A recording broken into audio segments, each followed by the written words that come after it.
Mr. Plumeri. Thank you.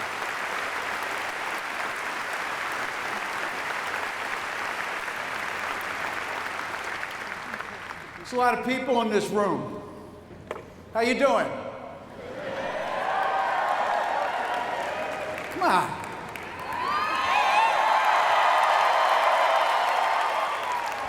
Four years, you could do better than that, for crying out loud. I know, first of all, I want to thank President Reevely. I want to thank the Board of Visitors. I want to thank the faculty. I want to thank the choir. I want to thank all of you. I want to thank the students. I want to thank everybody in Williamsburg and everybody in the world.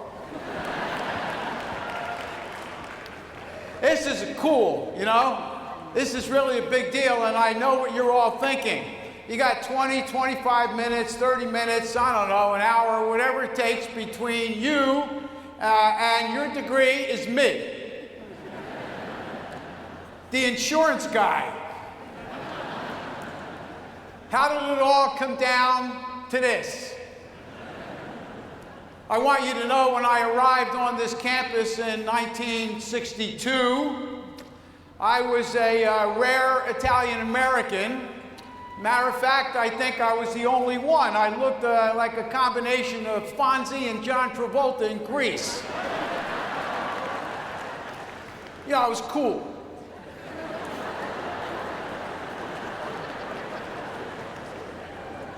Remember Travolta in Saturday Night Fever? You wouldn't remember that, you're too young. And that was a rarity. And I remember how rare it was when I went to my first class, which was at the top of the Wren building. It was an English class. And a professor read the roll and got to a name and said pulmonary. I said nothing. No one else said anything, so I figured it was me. So the first words uttered as a student at the College of William and Mary by me was, "Professor, I am not an artery." There are a lot of memories like that. As a matter of fact, I couldn't forget today, I drove the tour bus in this town. Yes, Fonzie drove the tour bus. And I remember I had forgotten to get somebody to take my place on graduation day. It was the fastest tour of Williamsburg these people have ever gotten. That's Bruton Parish. Any questions? That's the Governor Palace. They got nice gardens in the back. You should try them sometime.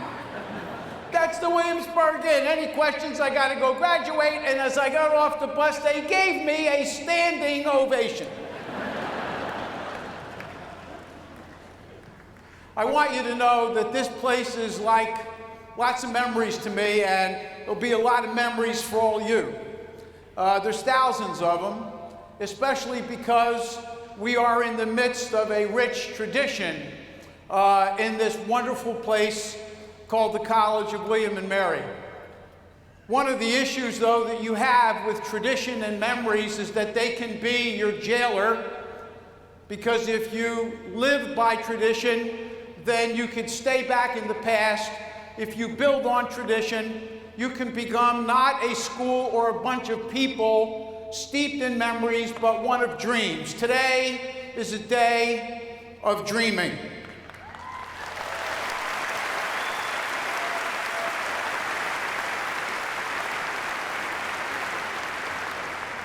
I am living proof that you can dream. I got to tell you, and you got to know now, that I am one of the world's great dreamers. You can't tell me I can't do this. You can't tell me I can't do that. Number one, I am not built that way. And number two, I am a graduate of the College of William and Mary.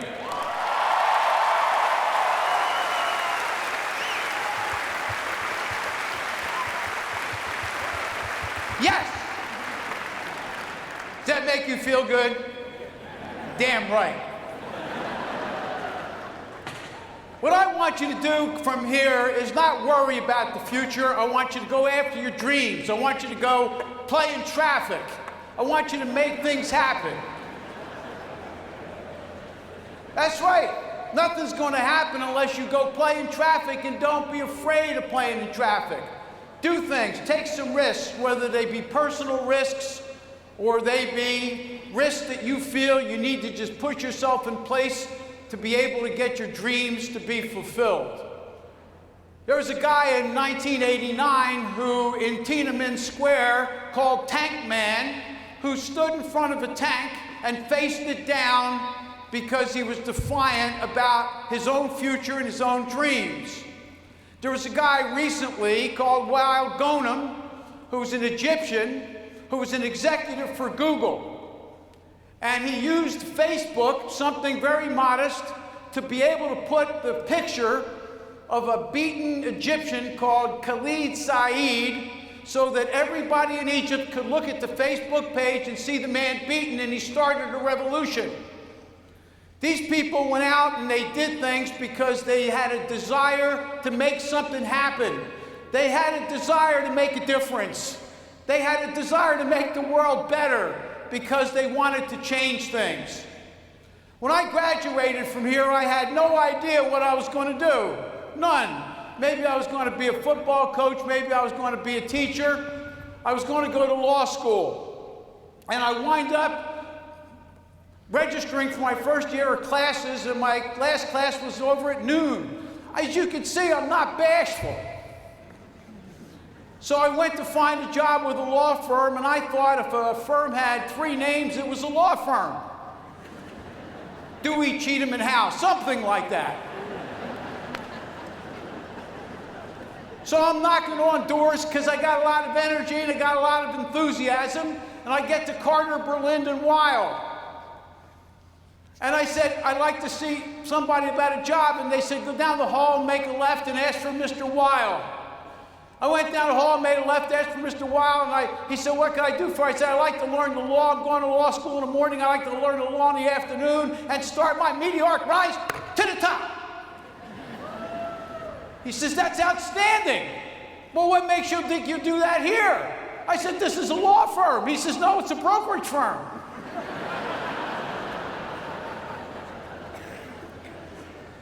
This is a time you slink down in your chair and look for a hole.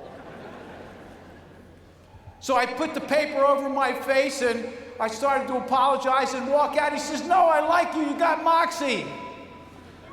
He says, I'll give you a job in the afternoon. And he took me over to the office, and they took a door out of the closet, stuck half the desk in the closet, half the desk in the hall. That was my office. And so I was a gopher. I go for this, go for that. I got coffee for people, and what they did, because I was in the middle of the hall, slapped me in the back of the head, called me Joey Baby. 20 years later, that company, Carter, Berlin, and Weil, became Shearson Lehman Brothers. And I was the president of that company.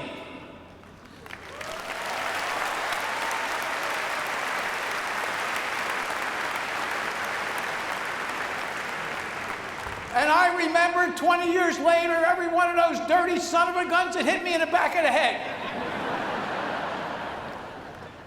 And they were on a different compensation schedule than everybody else. You got to go play in traffic. If I had not gone up and knocked on that door, by the way, that company became Citigroup. And I went on to run Citibank and on to run great companies, all because I showed up and I played in traffic. Knock on the doors. Go make something happen. Have fun. Do what you got to do to make a difference, and do what your heart tells you to do. You got people in this class that do that. Nate Bacco, where are you? Where's Nat Bacco?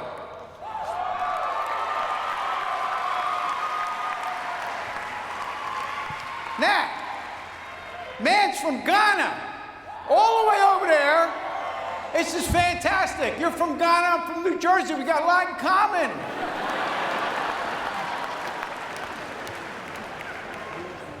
Nat, you're in Ghana, you decide on a whim to take the SAT. You take the SAT, Coach Norris finds out about it, he goes all the way over there to bring you all the way over here.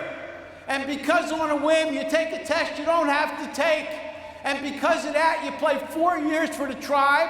3 of those years, you're all CAA, and you just became, wait a minute, I can't remember all these titles that you have, Nat.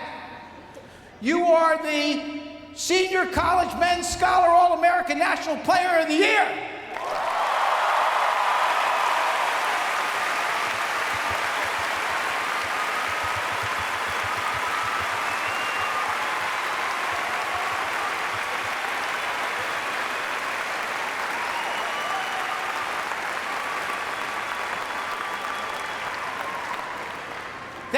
That's the first one in history for this college. What a wonderful, wonderful thing, all because you took a test that you didn't have to take. There are a number of things you need to do when you play in traffic. There are road signs along the way that you have to make sure that when you play in traffic, you got some guidelines. The first one is vision. You got to have a vision. You got to know where you're going. The second one is passion. Passion is a wonderful thing. It's the DNA of life. You got to have a passion that gives you the opportunity to make your dreams come true and that vision come true. And you got to have integrity, because the integrity is who you are, that accompanies the passion and accompanies the vision at the same time. And then lastly, you got to believe. You have to believe, because you are a graduate of the College of William & Mary, that anything is possible.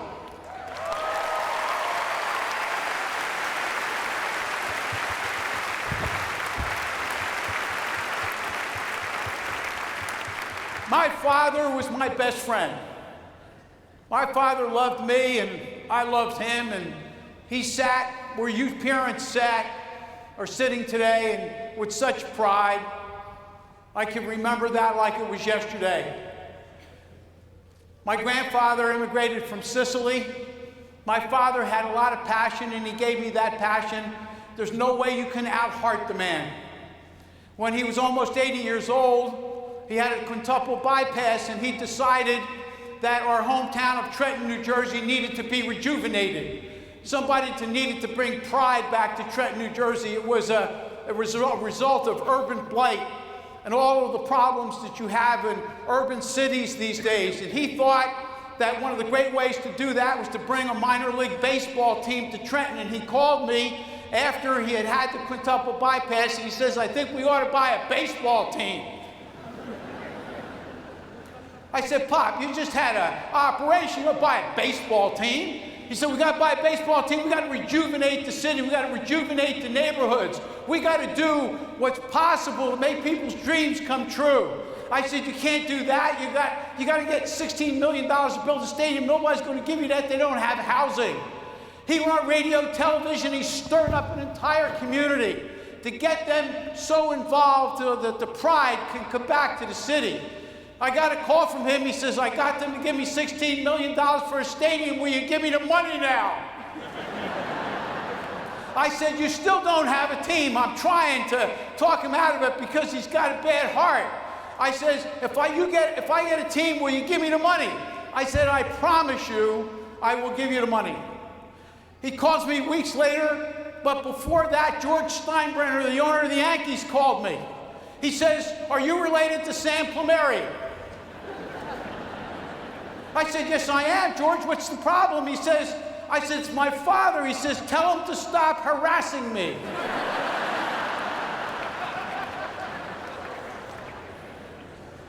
And I said to myself at that point, if the man can live another 5 to 10 years in joy and happiness, what's the money about? Doesn't matter. That was 20 years ago. We became the AA affiliate of the Red Sox and the Yankees.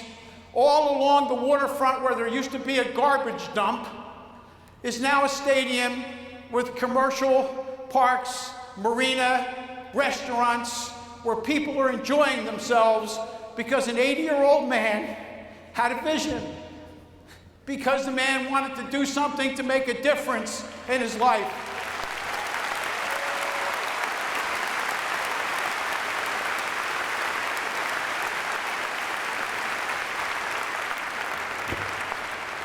Now you got $20 million of money coming into the city. There's a beautiful arena, almost the size of William and Mary Hall, because the man had a vision for what he wanted to do. As I said, my father was my best friend. My mother couldn't be here today, but she sent a note, and with your permission, I'd like to read it. She's 98 years old. She couldn't make it. Dear William and Mary people, it's true. My Joey loves William and Mary, and I loved visiting him there with the horses and everything.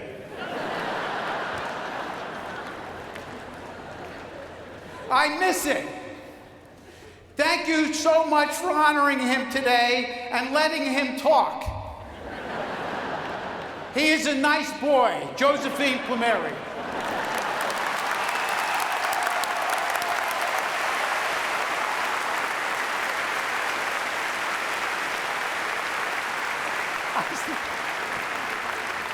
Precious, precious.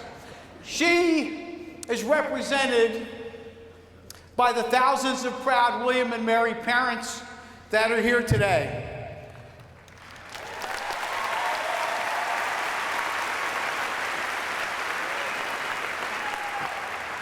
Value your parents, love them, because long before you had the vision of you sitting here with a degree and a hope for the future, they envisioned being here today, watching you on this grand occasion. Give them applause like you have never given anybody before.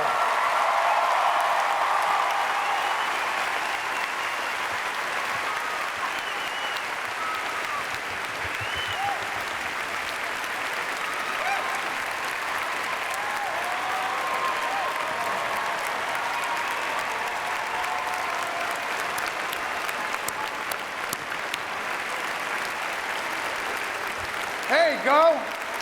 That's it.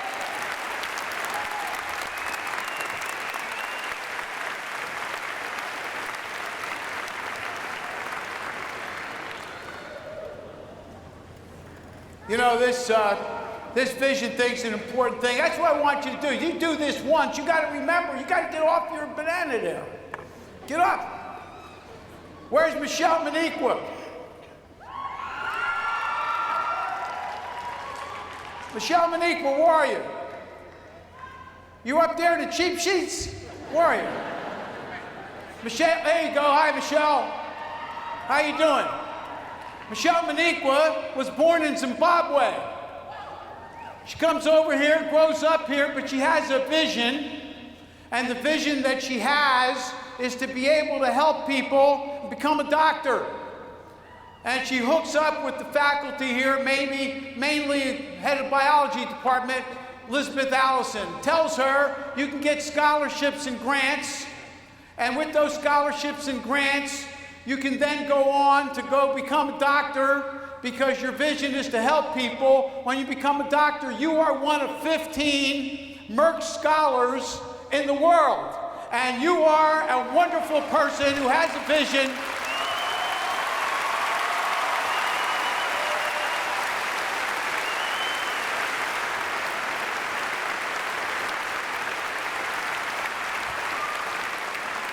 You see, what's special? Thanks, Maniqua.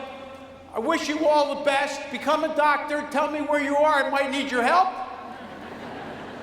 See, the nurturing of Dr. Allison is what's special about William and Mary.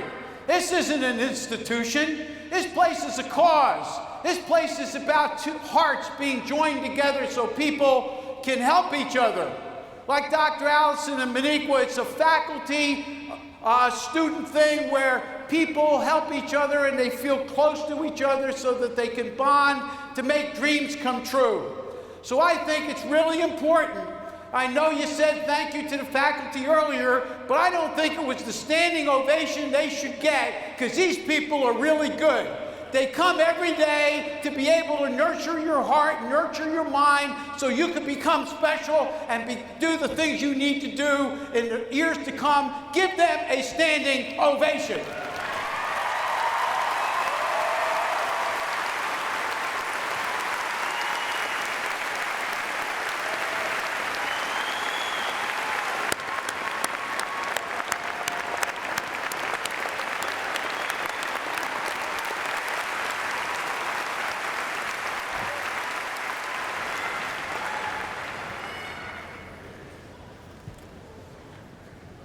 The next road sign along the way is passion.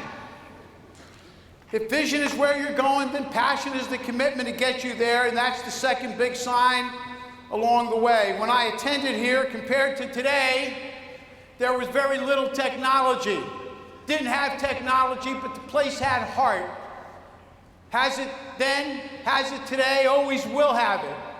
But I'll tell you, ladies and gentlemen, and especially all you graduates, you can Google a mate. You can Google a career. You can even Google how to find something. But you cannot Google where to find your heart.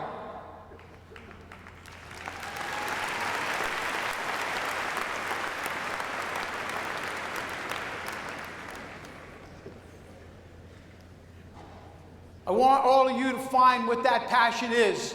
It's very important. It doesn't matter what it is, find it. One day, I'm getting on a helicopter. I chartered a helicopter to take me to a meeting. Helicopter pilot gets out of the helicopter and comes up to me and gives me a big hug and says, "I love you, man."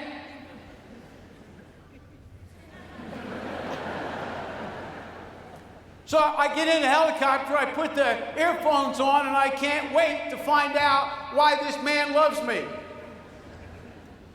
He said in 1997, you gave a speech in the Georgia Dome, and you said, if this is not your passion, go find your passion. Go find the thing that turns you on.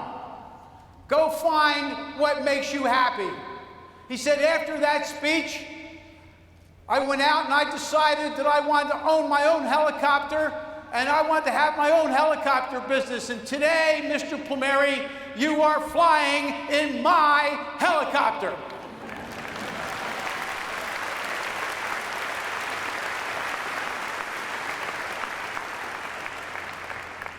I bet you tribe athletes know what passion is all about. You can't win.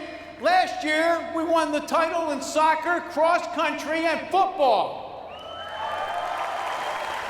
And we were the only college in the CAA to win 100 championships. 100. Nobody came close to winning that many titles. I think the second most was something like 60-something. Just to think all of those titles, but it had to become because all of you athletes played with passion. For all of you who played the fields, whatever they might be, whether it was soccer, cross country, field hockey, it doesn't matter. If you played your sport with passion, stand up.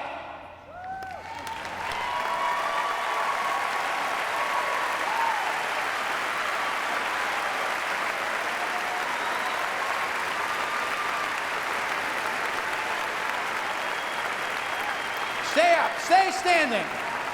Stay standing. For any of you in the classroom, the laboratory, the theater, whatever you did, if you did it with passion the last 4 years, stand up, please.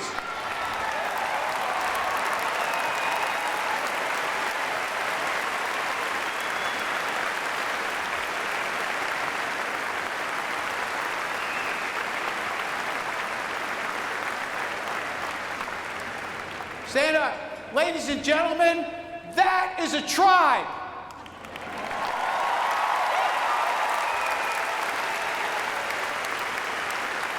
Never forget this moment.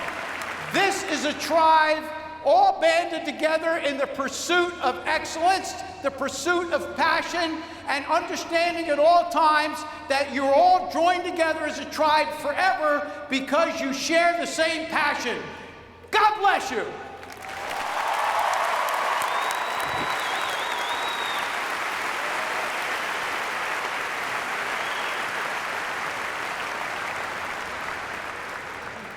If you're going to play in traffic, if you're going to have a vision, you're going to have passion, then you better have some integrity.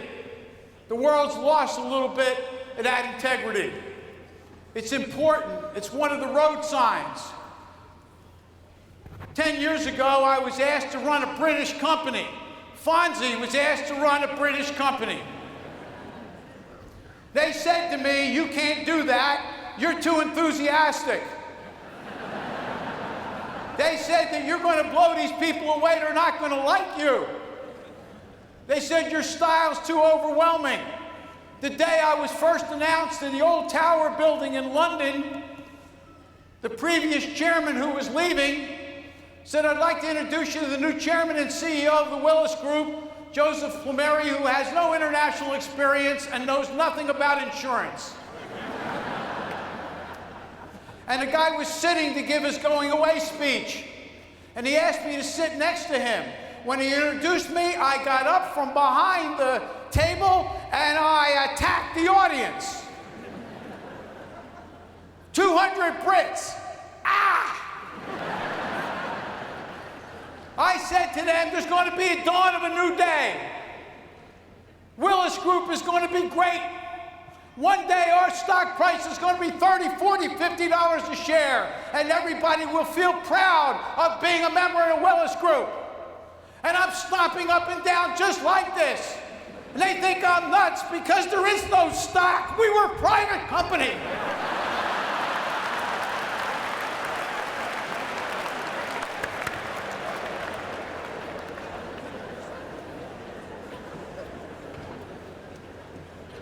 Months later, we were a public company.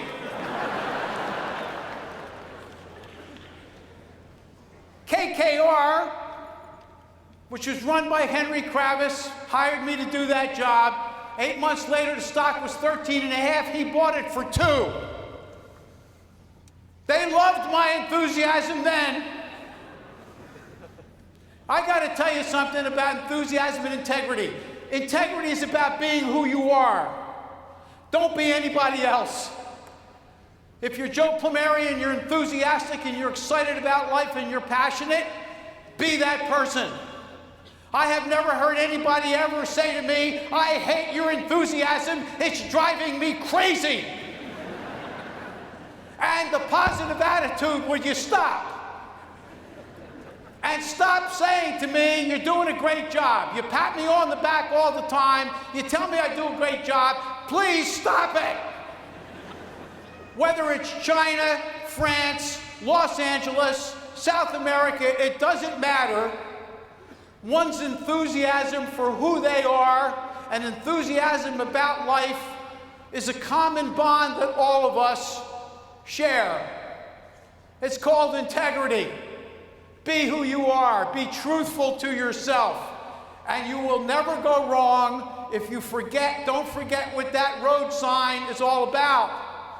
Brian Faccarino, where are you?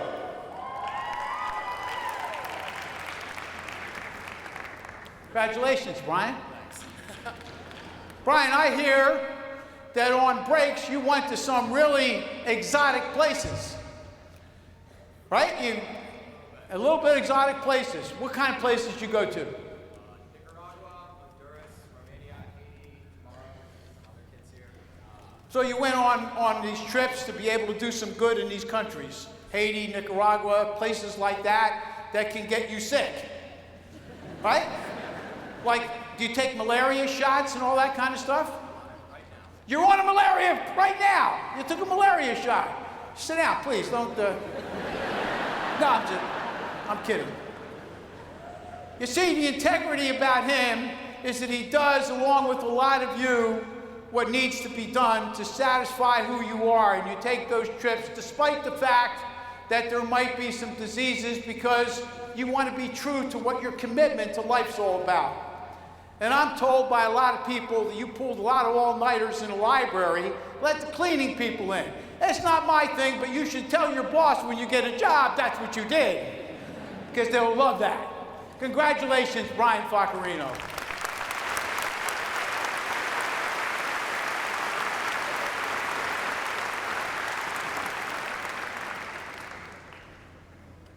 Everything in life is possible. I told you everything in life is possible no matter where you graduate from, but everything is possible, anything is possible, especially if you're a graduate of the College of William and Mary. Remember that. All you students, I want you to repeat after me. Anything is possible.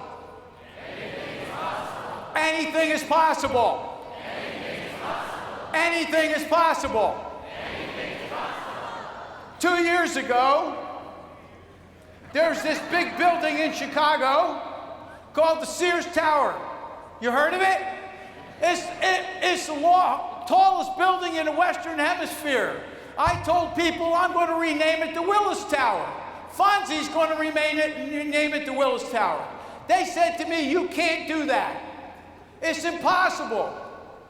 That name has been on there since 1973. Who were you to come along and change the name? I said that Sears hadn't been in the building since 1993. Why not? So I met with the owner of the building. It was 20% vacant. And I said to him, I said, I need 2% of the space, 2%. He was 20% vacant, and I said, what do you want for the space? He said, $30, $35 a square foot. I said, I'll give you 10. He says, I'm insulted. I started to walk away. He said, how about 20? I said, if I stay another minute, I can get it really down. I negotiate $14.50 a square foot. And he says to me, do we have a deal? I said, not exactly. He said, what do you want now? I said, the problem with the Sears Tower is the name. It's a jinx. I said, you need a new name, a vibrant name that signifies the future, not the past. You've got about dreams and not about memories. And he said, what name would that be? I said, Willis. He said, you want to name it Willis? I said, I guarantee you put Willis on that building, good things will happen. For $14.50 and only 2% of the building, that building today in Chicago is called the Willis Tower.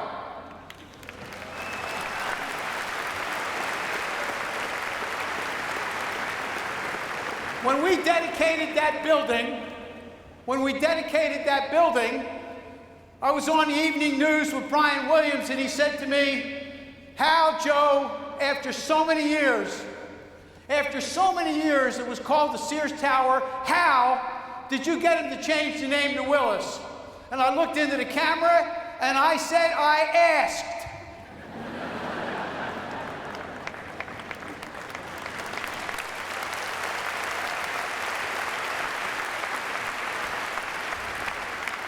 I asked because I went to a school that challenged me. I went to a school who told me to challenge the status quo. I went to a school that said, ask, don't accept, do what you have to do to make things bigger and to make a difference. Anything is possible. My life's hero is Winston Churchill. If that guy was Italian, he would have been great. After World War II, after making dramatic speeches on the BBC and single-handedly extolling the virtues of the British people and getting them the courage to fight, he runs for re-election and gets beat. Unbelievable. He makes the shortest concession speech ever made, probably in the history of politics, and he said, my fellow Brits, success is never final, failure is never fatal, all that's important is courage. Today, you're having great success. It's not final. You got tomorrow to contend with, and next year and next month, you got to have courage. And you're going to be days when it's not so hot. It's not going to be your day. It's not fatal. All that's important is courage. You can constantly strive to make a difference if you have courage. If you're a young man who stares down a tank, you have courage. If you're a young man who changes the face of the nation in Egypt, you have courage. The courage to have a vision, the courage to have passion, the courage to have integrity, and the courage to believe that anything is possible. Most people in the world know all these words. They know the word vision, but they don't see it. They know the word passion, but they don't feel it. They know the word integrity, but they don't live by it. They know the words, but they don't know the music. In the years at William & Mary, you learned words. I just told you where the music comes from. It comes from your heart. That's what you've learned here. You've learned heart. Now you know the words and you know the music. And by knowing the words and the music, anything is possible. Let me hear it.